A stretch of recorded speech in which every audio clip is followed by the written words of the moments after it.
घरों में लगे पंखे हमेशा 3 ब्लेड के ही क्यों होते हैं? अगर 5 हो जाएंगे तो क्या हो जाएगा? चलिए जानते हैं। भारत में अधिकतर पंखों में सिर्फ 3 ब्लेड होती हैं। अब आपके मन में कभी ये सवाल तो आया ही होगा कि आखिरकार 3 क्यों होती हैं, 4 क्यों नहीं होती, 5 क्यों नहीं होती, 6 क्यों नहीं होती?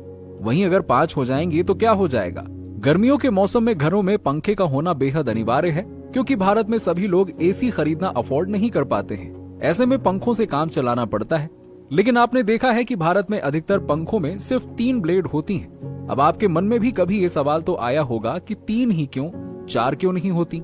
अगर 5 हो जाएंगे ब्लेड तो क्या हो जाएगा?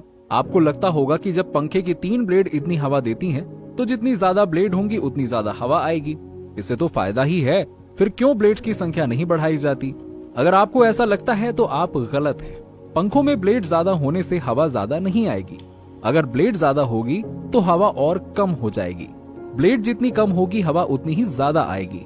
आपने फर्राटा पंखा देखा होगा, उसमें 2 ब्लेड होती है और फिर भी वो काफी तेज हवा फेंकता है।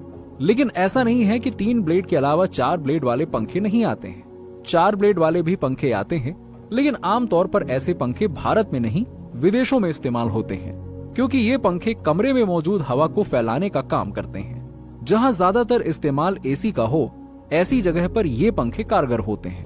पंखों में 3 ब्लेड होने के पीछे वैज्ञानिक कारण ये भी है कि अगर पंखे में 4 ब्लेड होंगी तो पंखे की मोटर पर ज्यादा लोड आएगा। ऐसे में वो जल्दी खराब हो सकते हैं। पंखे में मौजूद ब्लेड हवा के बीच में रेजिस्टेंस का काम करती है और हवा की स्पीड को कम कर देती है। यही कारण है कि भारत में 3 ब्लेड वाले पंखे ज्यादा देखने को मिलते हैं। घरों में लगे पंखे हमेशा 3 ब्लेड के ही क्यों होते हैं? अगर 5 हो जाएंगे तो क्या हो जाएगा? चलिए जानते हैं। भारत में अधिकतर पंखों में सिर्फ 3 ब्लेड होती हैं। अब आपके मन में कभी ये सवाल तो आया ही होगा कि आखिरकार 3 क्यों होती हैं?